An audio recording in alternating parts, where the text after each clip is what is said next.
हुकूमत और तहरीक इंसाफ के दरमियान बाकायदा मुज़ाकरात कब शुरू होंगे, ताहाल सूरत हाल वाज़े ना हो सकी। ज़राए के मुताबिक दो तरफा राबतों और मुलाकातों के बावजूद ताहाल बाज़ाब्ता मुज़ाकरात शुरू नहीं हो सके। PTI मुज़ाकराती कमेटी के सरबराह उमर अय्यूब ने हुकूमत से राबता नहीं किया। स्पीकर कौमी असम्बली अयाज सादिक ने PTI रहनुमा शेर अफजल मरवत की मुलाकात हुई। शेर अफजल मरवत ने मुज़ाकरात के लिए अयाज सादिक को बेहतरीन शख्सियत करार दिया। कहा, आप पर हमारा मुकम्मल एतमाद है, आप लीड करें। स्पीकर कौमी असम्बली सरदार अयाज सादिक और असद कैसर की मुलाकात में मुज़ाकराती अमल को शफाफ अंदाज में आगे बढ़ाने पर इत्तफाक हुआ था। दोनों जानिब से मुल्क के मुफाद में मिल बैठ कर इत्तफाक राय पैदा करने पर बातचीत की गई। अयाज सादिक और असद कैसर ने इत्तफाक किया कि दोनों इतराफ से सख्त गिर मौक़िफ़ रखने वालों को समझाया जाए। स्पीकर कौमी असम्बली बोले, मैं अपनी जमात के सख्त गिर मौक़िफ़ रखने वालों को समझाऊंगा। उधर वज़ीर आला KP अली मीन गंडापुर से साबिक़ वफाकी वज़ीर अली मोहम्मद दुरानी की मुलाकात हुई। मुल्की सियासी मैदान में मुफाहमत के अमल के लिए मुश्तरका कोशिशों पर इत्तफाक।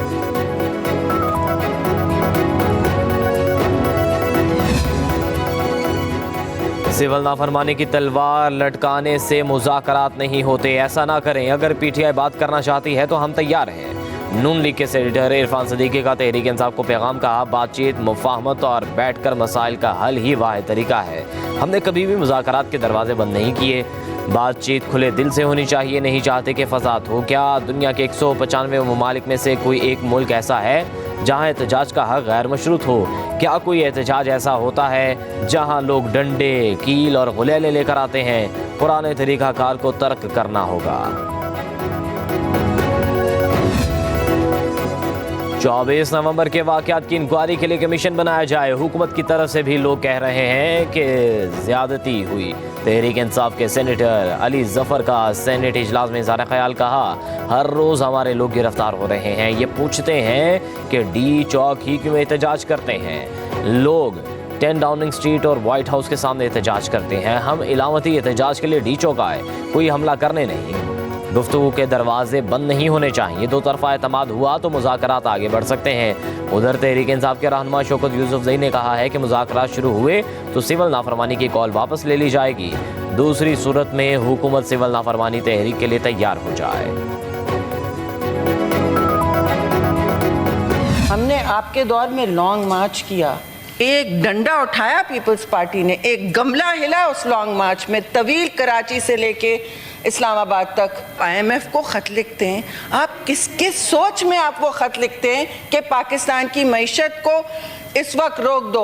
हम हैं तो कुछ भी नहीं। आपका लीडर बार बार ये कहता है। तो जेल को बर्दाश्त कीजिए ना मैडम, जेल को बर्दाश्त करने की सख्त करें। अभी तक आपको ये समझ बात नहीं आई है। आपने जो 9 मई को किया वो किसी पार्टी ने कभी नहीं किया है। ये बैठ गए हैं, इन्होंने देखा है कि अब ये और किसी नाजायज तरीके से फैज़याब नहीं हो सकते। 10 डाउनिंग स्ट्रीट की बात करते हैं, वहाँ फौजी तंसीबात पर हमला हो तो देखें वो क्या करते हैं। सेनेटर शेर रहमान का अली जफ़र को जवाब। बोली, पीपल्स पार्टी ने तहरीक इंसाफ के दौर में लॉन्ग मार्च किया लेकिन किसी को कोई तकलीफ नहीं दी। आप IMF को ख़त लिख देते हैं, आपका लीडर जेल को बर्दाश्त करे। ये अब बैठ गए हैं क्योंकि इन्हें मालूम हो गया है कि अब फैज़याब नहीं हो सकते। हम मैदान छोड़कर भागने वालों में से नहीं हैं। सेनेटर फलकनाज चित्राली ने शेर रहमान की तकरीर के दौरान बार बार मुदाखलत की, जिस पर शेर रहमान बोली कि सच बात करेंगे तो मिर्चें तो लगेंगी। आपने रियासत पर हमला किया, आप पर कैसे एतबार करें? सुबह कुछ बात करते हैं, शाम को नई हदायत आ जाती है। आपने अभी भी सिविल नाफरमानी की कॉल दी हुई है। इन हालात में कैसे मुज़ाकरात हों? आपको हमसे मुआफ़ी मांगे, फिर 3rd कमीशन का देखेंगे। फैज़ हमीद को बचाने के लिए मुज़ाकरात का ड्रामा रचाया जा रहा है। ये मुज़ाकरात जाली और झांसा हैं। इनकी हुकूमत में जब भी हमने मुज़ाकरात की बात की तो इसे कमज़ोरी समझा गया। नून लीग के सेनेटर तलाल चौधरी की सेनेट इजलास में PTI पर कड़ी तनकीद। कहा, जिसमें जुर्म भी शामिल हो ऐसे मुज़ाकरात नहीं हो सकते। साकिब निसार, फैज़ हमीद, बानी PTI जिन मुज़ाकरात में होंगे उन्हें हम नहीं मानेंगे। अगर जनरल ज़हीर इस्लाम और जनरल पाशा ना होते तो बानी PTI भी ना होते। 26वीं तरमीम ना होती तो 26 नवंबर वाले कामयाब हो जाते। नवाज शरीफ की बीमारी को ये सियासी बार्गिन के लिए इस्तेमाल करते थे। 9 मई को कभी भी भुलाया नहीं जाएगा। डायरेक्टोरेट बनाना मुदाखलत है, मदारिस आज़ाद रहने चाहते हैं। हमारी शिकायत सिर्फ ऐवान सदर और सदर मुमलिकत से है। JUI के सरबराह मौलाना फजलुर रहमान के डेरे इस्माइल खान में प्रेस कॉन्फ्रेंस कहा गया, क्या सदर मुमलिकत एक एक्ट के ऊपर 2 बार एतराज़ भेज सकते हैं? अगर कुछ मदारिस वजारत तालीम के डायरेक्टोरेट से रजिस्ट्रेशन करवा रहे हैं तो इसका मलबा हम पर ना गिराया जाए।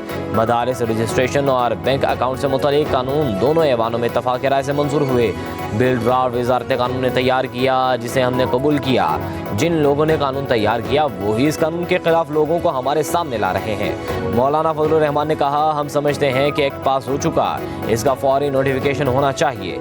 हमें अदालत से भी रुजू करना पड़ा तो हम जाएंगे। हमारे उलमाए कराम दानिशमंदी का मुजाहरा करें।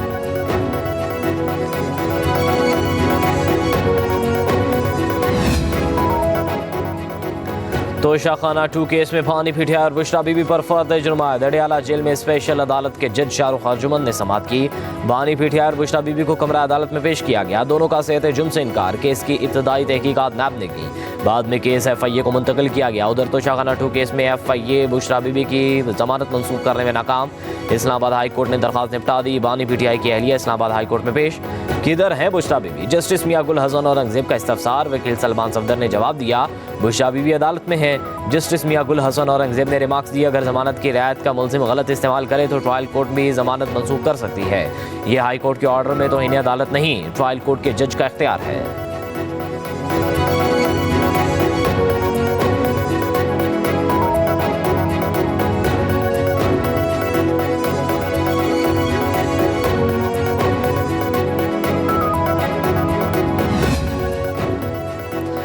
थाना शादमान जलाओ घराव केस में PTI रहनुमा शाह महमूद कुरैशी, डॉक्टर यास्मीन राशिद, मियां महमूद रशीद और दीगर मुलजिमों पर फर्द जुर्मायत। लाहौर की इंसदाद दहशतगर्दी अदालत के जज मंजर अली गुल ने कोट लखपत जेल में समाअत की।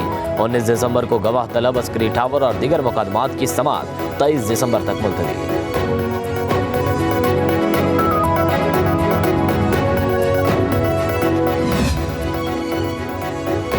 जो शख्स आर्म फोर्सेस में नहीं वो इसके डिसिप्लिन के नीचे कैसे आ सकता है? सुप्रीम कोर्ट के जस्टिस जमाल खान मुंतकिल के रिमार्क्स। अदालत उज़्मा में फौजी अदालतों में सिविलियंस के ट्रायल केस की समाअत। जस्टिस जमाल खान मुंतकिल ने कहा, एक शख्स आर्मी में है उस पर मिलिट्री डिसिप्लिन का इतलाक होगा। एक शख्स महकमे ज़राअत में है उस पर महकमे ज़राअत के डिसिप्लिन का इतलाक होगा। अगर कोई शख्स किसी महकमे में सिरे से ही नहीं है तो उस पर आर्मी फोर्सेस के डिसिप्लिन का इतलाक कैसे होगा? क्या गैर मुतल्लिका शख्स को डिसिप्लिन के नीचे लाना आर्टिकल 8 की खिलाफ वर्जी नहीं होगी? मिलिट्री कोर्ट्स का पूरा केस आर्टिकल 8 के गिर्द घूमता है। क्या 5 रुकनी बेंच ने आर्मी एक्ट दिफात को आर्टिकल 8 से मुतसादम करार दिया? वजारत दफा के वकील ख्वाजा हारिस ने दलाल दिए, मखसूस हालात में सिविलियन पर भी आर्मी एक्ट का इतलाक होता है। जस्टिस मोहम्मद अली मजहर ने रिमार्क्स दिए, 4 जजेस ने फैसले में आर्मी एक्ट की दिफात को कलअदम किया। जस्टिस जमाल खान मुंतकिल ने रिमार्क्स दिए कि इस तरह तो अगर कोई उकसाने का सोचे उस पर भी आर्मी एक्ट का इतलाक होगा। पाकिस्तान में सबसे बड़ा ओहदा सदर पाकिस्तान का है। अगर ऐवान सदर में जुमला होता तो मुलजिम का ट्रायल इंसदाद दहशतगर्दी अदालत में होगा। अगर आर्मी प्लाग पर हमला होगा तो ट्रायल सुप्रीम कोर्ट की आईनी बेंच ने प्रैक्टिस एंड प्रोसीजर ऑर्डिनेंस के खिलाफ दरखास्तें खारिज कर दी। जस्टिस अमीनुद्दीन खान ने रिमार्क्स दिए, प्रैक्टिस एंड प्रोसीजर ऑर्डिनेंस खत्म हो चुका है। ऑर्डिनेंस के बाद प्रैक्टिस एंड प्रोसीजर में पार्लियामेंट ने कानून साजी कर दी है। कानून आ जाए तो ऑर्डिनेंस खुद ब खुद खत्म हो जाता है। जस्टिस मोहम्मद अली मजहर ने कहा कि कमेटी के फैसलों के पास एंड क्लोजर ट्रांजैक्शंस का तहफ़्फ़ुज़ है। जस्टिस जमाल खान मुंतकिल ने रिमार्क्स दिए कि आइन सदर पाकिस्तान को ऑर्डिनेंस जारी करने का इख्तियार देता है। बैरिस्टर गौहर और दीगर ने ऑर्डिनेंस के खिलाफ दरखास्तें दायर की थीं।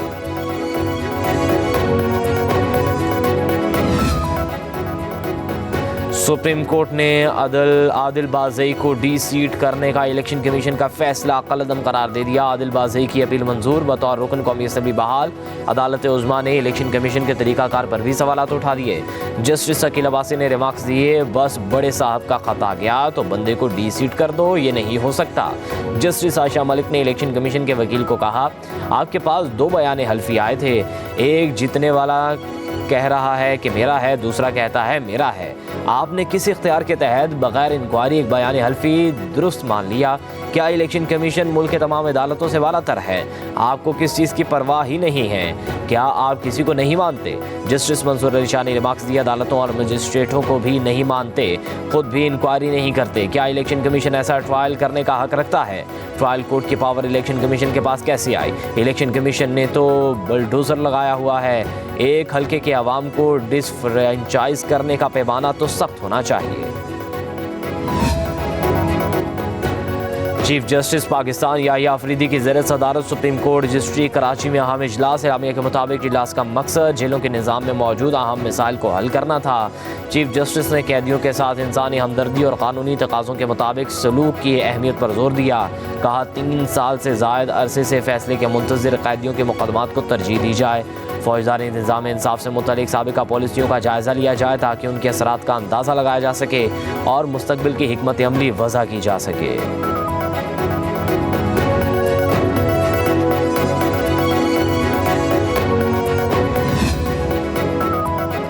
माहौलियाती चैलेंज से निपटने के लिए चीन के साथ मिलकर इक़दाम कर रहे हैं। माहौलियाती आलूदगी ख़त्म करने के लिए चीन के तजर्बात से इस्तिफ़ादा करना चाहते हैं। वज़ीर आला पंजाब का शंघाई में मौसमियाती तब्दीली से मुतल्लिक़ कॉन्फ्रेंस से खिताब। मरियम नवाज़ ने माहौलियाती आलूदगी के खात्मे के लिए चीन के साथ मुश्तरका वर्किंग ग्रुप कायम करने की तजवीज़ पेश कर दी। कहा चीन और पाकिस्तान के ताल्लुकात मज़ीद मजबूत हो रहे हैं। चीन के साथ मिलकर मुख्तलिफ शोबों में काम करेंगे। पाकिस्तान चीन के साथ ताल्लुकात को कदर की निगाह से देखता है। चीन के इश्तराक से पाकिस्तान में मुतअद्दिद मंसूबों पर काम जारी है।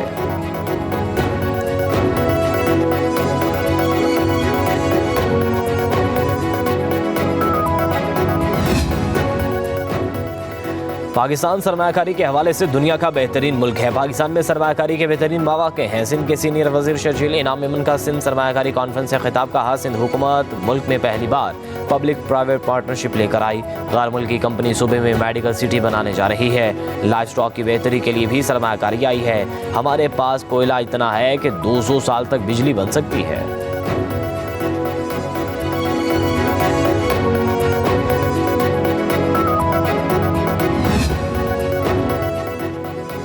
पाकिस्तान स्टॉक एक्सचेंज में ज़बरदस्त तेज़ी का रुझान। 100 इंडेक्स में 3,370 पॉइंट्स का इजाफा रिकॉर्ड। कारोबार के दौरान इंडेक्स 1,14,180 पॉइंट्स की बुलंद तरीन सतह पर पहुंच गया। इससे कबल इंडेक्स 1,10,810 पॉइंट्स पर बंद हुआ था।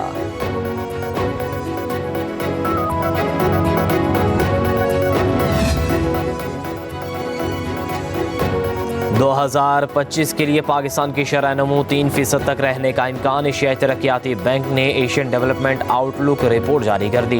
महंगाई की शरह भी मजीद कम होकर 10% तक आने की पेशगोई। ADB का कहना है कि IMF तौसीफ फंड सहूलत प्रोग्राम के बाद पाकिस्तानी में मुआशी और मालियाती इस्तेहकाम आया। नरम मॉनिटरी पॉलिसी से सरमायाकारों का एतमाद बहाल हो रहा है।